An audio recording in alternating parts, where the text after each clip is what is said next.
दर्शकों, Punjab plus channel पे आपका स्वागत है। आज हम आए हैं सत्य प्रकाश आर्य जी।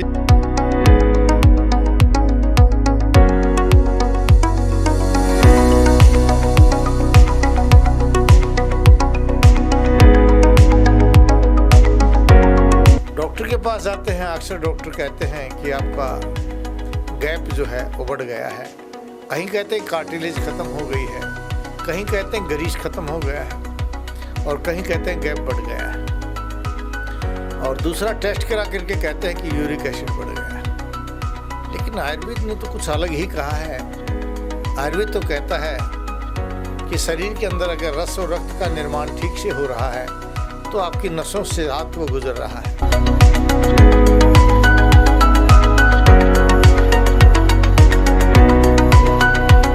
दर्शकों, पंजाब प्लस चैनल पे आपका स्वागत है। आज हम आए हैं सत्य प्रकाश आर्य जी, जिन्होंने सारी ज़िंदगी आयुर्वेद के साथ लोगों को नई ज़िंदगी दी है। और सबसे बड़ी बात है कि अबाउट 36 ईयर्स हो गए इनको ग्रेजुएशन की हुई आयुर्वेद में, और तब से ये अपनी सेवाएं दे रहे हैं। अब मैं दर्शक दिखाना चाहूँगा कि दिल्ली रत्न अवार्ड के साथ सम्मानित किया गया 2021 सन में। और ये इस चीज़ के मुताज नहीं है अवार्ड्स के, क्योंकि इनको ये हमेशा सेवा में लगे रहते हैं और नई नई चीज़ें जो है करते हैं। आपको मालूम है कि जब भी ये नाड़ी देखते हैं तो आपको सारी बीमारी खुद ही बता देते हैं, आपको बताने की कोई ज़रूरत नहीं है। स्वागत है आपका हमारे स्पेशल शो में। आप सभी का स्वागत है। और सबसे पहले तो क्योंकि हम नाड़ी वैद्य हैं, इसलिए वैद्य सत्य प्रकाश आर्य के नाम से लोग हमारे को जानते हैं।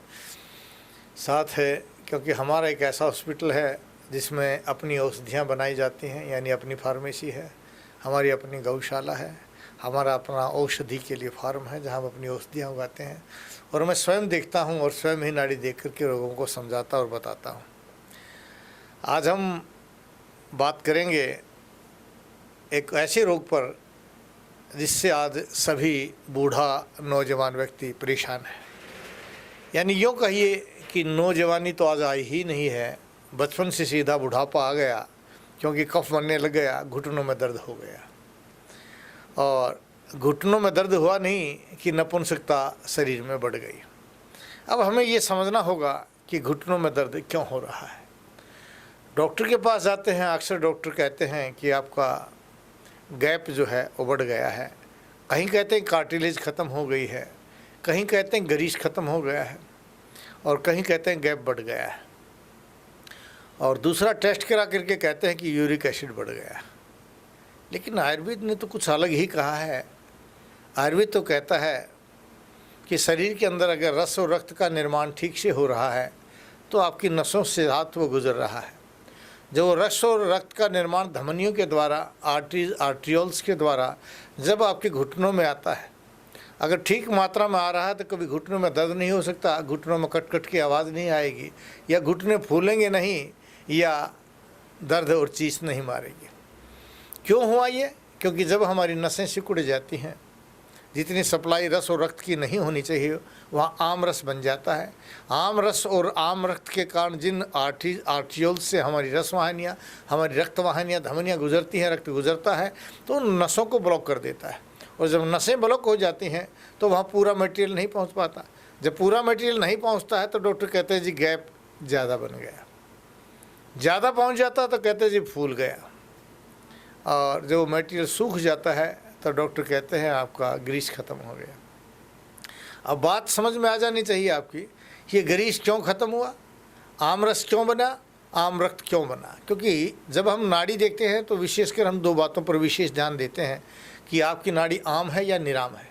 आम का मतलब आपके अंदर कच्चा रस बन रहा है या आपका रस पूरे से पक रहा है। अगर आपका रस पूरे से पक रहा है यानी निराम है, तो निराम में आपके बैठे हुए भी, लेटे हुए भी घुटनों में चीस और दर्द मारेगी, यानी सूखी गर्मी ज़्यादा लगेगी। और अगर आम है तो आम में दर्द तभी होगा जब आप चलेंगे। वज़न आने पर दर्द बढ़ेगा, लेटने पर या बैठने पर दर्द नहीं बढ़ेगा। अगर आपके घुटनों में दर्द लेटते बैठते हुए नहीं है, सिर्फ चलते हुए होता है या चढ़ते हुए हो रहा है, तो आप इसका मतलब निराम रोगी हैं। अगर आम रोगी हैं यानी घुटनों का दर्द आपको परेशान कर रहा है, तो आप दोपहर के समय अखरोट के साथ आप जो है मुनक्का का प्रयोग कर सकते हैं, या रात को सोते समय बादाम के तेल का प्रयोग कर लीजिए। भोजन कच्चा ना रहे उसके लिए विशेष ध्यान रखिए कि भोजन के बीच में पानी पी लीजिए। जब आप भोजन के बीच में पानी पिएंगे तो आमाशय का जो रस है वह आमाशय के एसिड के साथ मिलकर, आमाशयिक एसिड जिसको बोलते हैं, उसके साथ मिलकर के जब आगे आपका छोटी नली के पास पहुंचता है, छोटी आंत के पास पहुंचता है, तो वहाँ बाइल डक्ट का बाइल जूस आता है और पैनक्रियाटिक जूस आता है। ये तीनों जूस मिलकर के जब छोटी आंत के अंदर आते हैं तो वहाँ भोजन को एब्जॉर्व किया जाता है रस और रक्त वाहिनियों के द्वारा। और जब वो रस और रक्त वाहिनियों में कच्चा रस जाएगा तो कच्चा रक्त या रस पहुँच जाएगा तो दर्द बढ़ेगा, घुटनों के दर्द बढ़ेंगे। वो जब सही डाइजेस्ट हो जाएगा तो घुटनों के दर्द दूर हो जाएंगे। हमें कोई पेन किलर की आवश्यकता नहीं है, हमें आवश्यकता है सिर्फ सिस्टम को ठीक करने की। हाँ, अगर आप रात को ज़्यादा परेशान हो तो पारिजात बोलते हैं, पारिजात का जिसको हार श्रृंगार भी कहते हैं, हार श्रृंगार के 2 किलो पत्ते ले लीजिए और उसमें 2 किलो पानी डाल करके उबाल लीजिए और 1 किलो जब रह जाए उसको छान लीजिए। उस हार श्रृंगार के पत्तों का पानी सुबह सुबह अगर 1 कप पी जाते हैं तो आपका घुटनों का दर्द दूर हो जाएगा। या दूसरा मैं कहूँ अलसी का तेल, अगर अलसी के तेल को आप सुबह सुबह 1 कप दही में 1 चम्मच या 2 चम्मच अलसी का तेल डाल करके सर्दी के समय पी जाइए, आपके घुटनों के दर्द दूर हो जाएंगे। या भोजन के साथ 2 बादाम और 2 मुनक्का खा लीजिए, उससे भी आपके घुटनों के दर्द में आराम हो जाएगा। क्योंकि घुटनों के दर्द का मुख्य कारण आपका डाइजेशन सिस्टम कमज़ोर है और आपका मीठे का कम प्रयोग करना है। क्योंकि आप जो मीठा खा रहे हैं वो सब्जियों, आप मिठाइयों का मीठा खा रहे हैं, वो नकली है। उसमें जो तेल डाला गया है वो नकली है, उसमें जिसे घी और सब्ज़ी से बनाया गया है वो सभी चीज़ें आपकी नकली हैं। उन नकली चीज़ों के आहार का प्रयोग करने के कारण शरीर में वात और पित्त बढ़ने के कारण आपके घुटनों में दर्द आ गया। तो आप यहाँ शुद्ध बादाम का तेल प्रयोग कर लीजिए, शुद्ध गाय का घी प्रयोग कर लीजिए। शुद्ध गाय का नहीं मिलता तो भैंस का घी प्रयोग कर, जो आपको ओरिजिनल मिले उस घी का प्रयोग कर लीजिए और देखिए आप सर्दी में आपके घुटनों के दर्द दूर हो जाएंगे। क्योंकि घुटना का दर्द बड़ी बात नहीं है। आज आप इसको बदलवा भी सकते हैं, अगर आप फौज में हैं या आपने इंश्योरेंस कराया हुआ है या कोई और आपको सुविधा मिली हुई है, हो सकता है कि आप आसानी से उसको बदलवा लेंगे। लेकिन जिस कारण से आपका ये घुटनों का दर्द बढ़ा था वो कारण तो आज इट इज़ भी है। आज एक घुटने को आप बदलवा लेंगे तो दूसरे घुटने में हो जाएगा, फिर उस घुटने का ऑपरेशन करा लेना, चलो फ्री हो रहा है कोई बात नहीं है। लेकिन वो घुटनों से जा करके आपके कूल्हों में आ जाएगा, फिर आप कूल्हों को बदलवा लीजिए। क्या इसी तरह से आप अपने अंगों को कटवाते रहेंगे?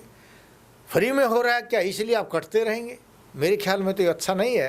क्योंकि आपके शरीर का प्रत्येक ऑर्गन भगवान ने सोच समझ करके दिया है और उस हर अंग की उतनी ही ज़रूरत है जितनी की आपकी आँखों की ज़रूरत है, जितना आपके लिए पेशाब मात्र मूत्र मार्ग की आवश्यकता है, जितनी आपके मल मार्ग की आवश्यकता है। अगर एक भी मार्ग हम बंद कर देते हैं, समझिए आपकी ज़िंदगी कितनी बेचैन हो जाएगी। हम चाहते हैं कि आपके शरीर के ऑर्गन्स जो भगवान ने दिए हैं ठीक से काम करते रहें, आपको इनको बदलवाना ना पड़े, उनके लिए विभिन्न प्रकार के एंटीबायोटिक्स का प्रयोग ना करना पड़े, उनको ठीक करने के लिए विभिन्न प्रकार की अनाल्जेसिक दवाओं का प्रयोग ना करना पड़े। क्योंकि जिन अनाल्जेसिक दवाओं का प्रयोग करोगे उनसे आपकी रोग से लड़ने की ताकत खत्म हो जाएगी। जिन एंटीबायोटिक्स का आप प्रयोग करेंगे उन एंटीबायोटिक्स से रोग प्रतिरोधक क्षमता खत्म होकर के दवाइयाँ काम नहीं करेंगी, फिर आप कहाँ जाएंगे? इसलिए मैं नहीं चाहता कि आप बेचैन हो जाएं, लाचार हो जाएं। मैं चाहता हूं कि आप सक्षम सुदृढ़ बने रहें। उस सक्षम और सुदृढ़ता के लिए आपको चाहिए कि आपकी रोग से लड़ने की ताकत बनी रहे, आपके अंदर प्रत्येक औषधि कई गुना ज़्यादा काम करे। और उसके लिए आपको चाहिए घी दूध का प्रयोग करना, उसके लिए चाहिए आपको आयुर्वेद का प्रयोग करना। आप वास्तव में अपने घुटनों से परेशान हो चुके हैं, अंग्रेजी डॉक्टर से परेशान हो चुके हैं या उनकी टेस्टों को करा करके थक चुके हैं, तो एक बार हमारे औषधालय में आइए, नाड़ीवैद्य कायाकल्प में आइए। देखिए, मैं नाड़ी देखकर आपके घुटनों के दर्द का सही कारण बताऊंगा और आप कारण को दूर कर दीजिए, मैं आपको स्वस्थ बनाऊंगा। क्योंकि कारण ही है, रोग का कारण ही है। अगर उस कारण को दूर नहीं करेंगे तो आप कैसे ठीक होंगे? मैं छोटा सा उदाहरण बताता हूँ आपको। यत्र यत्र धूमस तत्र तत्र वह्नि, जहाँ जहाँ धुआं है वहाँ वहाँ अग्नि है। अगर कोई व्यक्ति कहे आप धुएँ को हटा दीजिए, आप पर्दा लगाते रहिए, आप गेट बंद कर दीजिए, लेकिन एक समय आएगा वो धुआं बाहर निकलेगा। यानी अंग्रेजी दवाओं से आप रोग को सिर्फ दबा रहे हैं, रोग के कारण को दूर नहीं कर रहे। अगर आपको धुएं को हटाना था तो अग्नि को मिटाना चाहिए। अग्नि को ख़त्म कर दीजिए, धुआं ख़त्म हो जाएगा, सदा के लिए आप रोग रहित हो जाएंगे। यही आयुर्वेद है। इसलिए आयुर्वेद कहता है हिता अहितम सुखम दुखम आयुस्तस्य हिता अहितम मानम च तच यत्रोक्तम आयुर्वेदस्य उच्यते। आयुर्वेद उसी शास्त्र का नाम है जो आपको ये बताए कि आपके शरीर के लिए क्या सुखकर है, क्या दुखकर है, क्या हितकारी है, क्या अहितकारी है। जिस शास्त्र में बताया जाए उसका नाम आयुर्वेद है। इसलिए मैं प्रयत्न करता हूँ अपने हर प्रोग्राम के अंदर ये बताने का कि आपके लिए क्या लाभकारी है, आपके लिए क्या हानिकर है, जिसको आप जान सकें और रोग से बच सकें। मैं आपको बताना चाहूँगा कि आपके जीवन में बहुत से आचार्य आए हैं, वो आचार्य ही हैं। मैं वैद्य हूँ और मैं नाड़ी वैद्य हूँ, क्योंकि मैं जानता हूँ और मैं समझता भी हूँ। इसलिए हम नाड़ी वैद्य के नाम से जाने जाते हैं। और दिल्ली में मेरा स्थान नांगलोई में है, नांगलोई मेट्रो स्टेशन। लेकिन आप ये ना देख कर कि आप गूगल पर भी अगर आप सर्च करेंगे नाड़ी वैद्य कायाकल्प दिल्ली के अंदर, नांगलोई के अंदर, तो गूगल आपको एड्रेस बता देगा। रोहतक में अगर आप आना चाहते हैं तो रोहतक में भी लिख सकते हैं नाड़ी वैद्य कायाकल्प रोहतक हरियाणा, तो वहाँ का भी एड्रेस आपको आ जाएगा। वैसे आप यूट्यूब चैनल पर भी मुझे देख सकते हैं। मेरा यूट्यूब चैनल है नाड़ी वैद्य कायाकल्प के नाम से।